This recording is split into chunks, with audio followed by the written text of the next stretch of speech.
আয়াত ২৩। ثم لم تكن فتنتهم إلا أن قالوا والله ربنا ما كنا مشركين। অনুবাদ, তারপর তাদের এছাড়া বলার অন্য কোনো অজুহাত থাকবে না, আমাদের রব আল্লাহর শপথ, আমরা তো মুশরিকই ছিলাম না। তাফসির ১ নং ফুটনোটের বিবরণ। এ আয়াতে তাদের উত্তরকে ফিতনাতুন শব্দে ব্যক্ত করা হয়েছে। এই শব্দটি কয়েকটি অর্থে ব্যবহৃত হয়। পরীক্ষার অর্থেও ব্যবহৃত হয়। তখন আয়াতের অর্থ হবে তাদের পরীক্ষায় তারা উপরোক্ত উত্তর দিবে। এ অর্থে তাদের পরীক্ষার উত্তরকেই পরীক্ষা বলা হয়েছে। আবার শব্দটির অন্য অর্থ হতে পারে তাদের ফিতনার শাস্তি। তখন ফিতনা অর্থ কুফর ও শিরক, অর্থাৎ তাদের কুফর ও শিরকের শাস্তি তাই হবে যা উপরে বর্ণিত হয়েছে। কাতাদা বলেন, এখানে ফিতনা বলে তাদের ওজর আপত্তি পেশ করাকে বোঝানো হয়েছে। কুর্তুবী, তাছাড়া ফিতনা শব্দটি কারো প্রতি আসক্ত হয়ে পড়ার অর্থেও ব্যবহৃত হয়। এ অর্থের উদ্দেশ্য এই যে এরা পৃথিবীতে এসব মূর্তি ও সহস্ত নির্মিত উপাস্যদের প্রতি আসক্ত ছিল, সহ অর্থসম্পদ এদের জন্যই উৎসর্গ করত। কিন্তু আজ সব আবার ভালোবাসা ও আসক্তি নিঃশেষ হয়ে গেছে এবং এছাড়া তাদের মুখে কোনো উত্তর যোগাচ্ছে না, কাজেই তাদের থেকে নির্লিপ্ত বিচ্ছিন্ন হওয়ারই দাবি করে বসল।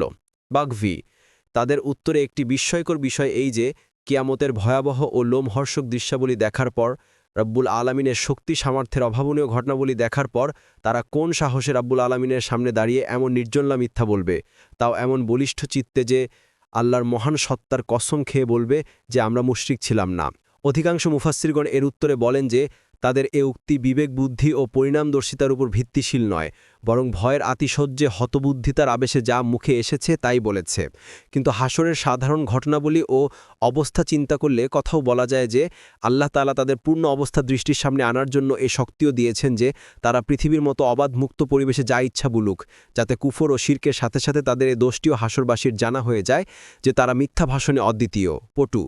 এহেনি ভয়াবহ পরিস্থিতিতেও তারা মিথ্যা বলতে দ্বিধা করে না। কুরআনুল কারিমের অপর এক আয়াতে বলা হয়েছে যে কাফিরেরা হাসরের মাঠে আল্লাহর সাথে কসম করে মিথ্যা বলবে, যেমন আজ মুসলিমদের সামনে মিথ্যা কসম করে থাকে। দেখুন সূরা আল মুজাদালা আয়াত ১৮। সুতরাং বোঝা গেল যে তারা স্বয়ং রাব্বুল আলামিনের সামনেও মিথ্যা কসম খেতে দ্বিধা করবে না। হাসরের ময়দানে যখন তারা কসম খেয়ে নিজ নিজ শিরক ও কুফরে অস্বীকার করবে, তখন সর্বশক্তিমান আল্লাহ তাআলা তাদের মুখে মোহর এঁটে তাদের অঙ্গপ্রত্যঙ্গ হস্তপদকে নির্দেশ দিবেন যে তোমরা সাক্ষ্য দাও তারা কি করত। তখন প্রমাণিত হবে যে আমাদের হস্তপদ, চক্ষুকর্ণ এরা সবাই ছিল আল্লাহ তাআলার গুপ্ত পুলিশ। তারা সব কাজকর্ম একটি একটি করে সামনে তুলে ধরবে। এ সম্পর্কে সূরা ইয়াসিনে বলা হয়েছে, আজ আমি এদের মুখে মোহর মেরে দিব, এদের হাত কথা বলবে আমার সাথে এবং এদের পা সাক্ষ্য দিবে এদের কৃতকর্মের। এহিনী ক্ষমতা প্রত্যক্ষ করার পর আর কেউ কোনো তথ্য গোপনে ও মিথ্যা ভাষণে দুঃসাহসিক হবে না। অন্য আয়াতে বলা হয়েছে, ওয়ালা ইয়াকতুমুনাল্লাহা হাদিসা, অর্থাৎ আর তারা আল্লাহ হতে কোনো কথাই গোপন করতে পারবে না। আব্দুল্লাহ ইবনে আব্বাস রাদিয়াল্লাহু আনহুমা এর মতে এর অর্থ এই যে প্রথমে তারা খুব মিথ্যা বলবে এবং মিথ্যা শপথ করবে, কিন্তু স্বয়ং তাদের হস্তপদ যখন তাদের বিরুদ্ধে সাক্ষ্য দেবে তখন কেউ ভুল কথা বলতে সাহসী হবে না। মহাবিচারপতির আদালতে সম্পূর্ণ মুক্ত পরিবেশে আত্মপ্রক্ষ সমর্থনের পূর্ণ সুযোগ দেয়া হবে। পৃথিবীতে যেভাবে সে মিথ্যা বলত, তখনও তার মিথ্যা বলার এ ক্ষমতা ছিনিয়ে নেওয়া হবে না, কেননা সর্বশক্তিমান আল্লাহ তার মিথ্যার আবরণ স্বয়ং তার হস্তপদের সাক্ষ্যদ্বার উন্মোচিত করে দেবেন। ফলে তারা কোনো কিছুই গোপন করতে সমর্থ হবে না। মৃত্যুর পর কবরে মুনকির নাকির ফিরিস্তাদ্বয়ের সামনে প্রথম পরীক্ষা হবে।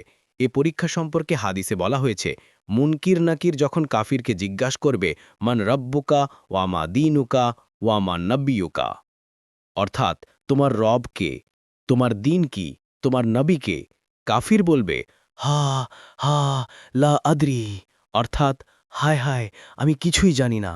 এর বিপরীতে মুমিন বলবে আমার রব আল্লাহ, আমার দিন ইসলাম এবং আমার নবী মোহাম্মদ। এতে বোঝা যায় যে এ পরীক্ষায় কেউ মিথ্যা বলার ধৃষ্টতা দেখাতে পারবে না, নতুবা কাফিরও মুমিনের ন্যায় উত্তর দিতে পারত। কারণ এই যে এখানে পরীক্ষক হচ্ছেন ফিরিস্তা, তারা অদৃশ্য বিষয় জ্ঞাত নয় এবং তারা হস্তপদের সাক্ষ্য গ্রহণ করতে অক্ষম।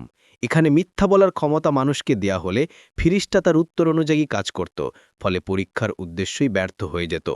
হাসরের পরীক্ষা এরূপ নয়, সেখানে প্রশ্ন ও উত্তর সরাসরি সর্বজ্ঞাত ও সর্বশক্তিমানের সাথে হবে। সেখানে কেউ মিথ্যা বললেও তা কার্যকরী হবে না। হাদিসে এসেছে, রসূলুল্লাহ সাল্লাল্লাহু আলাইহি ওয়াসাল্লাম বলেন, আল্লাহ তাআলা বান্দার সাথে হাসরের মাঠে সাক্ষাতে বলবেন, হে অমুক, আমি কি তোমাকে সম্মানিত করিনি? তোমাকে নেতা বানাইনি? তোমাকে বিয়ে-শাদী দেইনি? তোমার জন্য ঘোড়া উট করায়ত্ত করে দেইনি? তোমাকে নেতৃত্ব দিতে ও আরামে ঘুরতে ফিরতে দেইনি? তখন সে বলবে, হ্যাঁ। তখন আল্লাহ বলবেন, তুমি কি বিশ্বাস করতে যে আমার সাথে তোমার সাক্ষাৎ হবে? সে বলবে, না। তখন তিনি বলবেন, আজ আমি তোমাকে ছেড়ে যাব, যেমন তুমি আমাকে ছেড়ে গিয়েছিলে। তারপর দ্বিতীয় ব্যক্তির সাথে অনুরূপ করবেন, সেও তা বলবে, আর আল্লাহ তাআলাও তদ্রূপ উত্তর করবেন। তারপর তৃতীয় ব্যক্তিকে অনুরূপ বলবেন, সে বলবে, হে রব, আমি আপনার উপর, আপনার কিতাবের উপর এবং আপনার রাসূলের উপর ঈমান এনেছিলাম, সালাত ও রোজা আদায় করেছিলাম, দান করেছিলাম এবং যত পারে প্রশংসা করবে। তখন তাকে বলা হবে, এখানে তাহলে অপেক্ষা করো। তারপর তাকে বলা হবে, এখন তোমার উপর সাক্ষ্য উত্থাপন করা হবে। সে তখন তার মনে চিন্তা করবে, সেটা আবার কে, যে আমার বিরুদ্ধে সাক্ষ্য দিবে? তখন তার মুখে মোহর মেরে দেয়া হবে, আর তার উরু, মাংস ও অস্থি দিয়ে কথা বলতে নির্দেশ দেয়া হবে। ফলে তার উরু, মাংস ও অস্থি তার আমল সম্পর্কে বলবে। কোনো মুফাসসিরের মতে, যারা মিথ্যা কসম খেয়ে মিথ্যা শিরকের অস্বীকার করবে, তারা হলো সেই সব লোক যারা কোনো সৃষ্ট জীবকে খোলাখুলি আল্লাহ কিংবা আল্লাহর প্রতিনিধি না বলেও আল্লাহর সব ক্ষমতা সৃষ্ট জীবে বন্টন করে দিয়েছিল। তারা নিজেদেরকে মুশরিক মনে করত না। তাই হাসরের ময়দানেও কসম খেয়ে বলবে যে তারা মুশরিক ছিল না।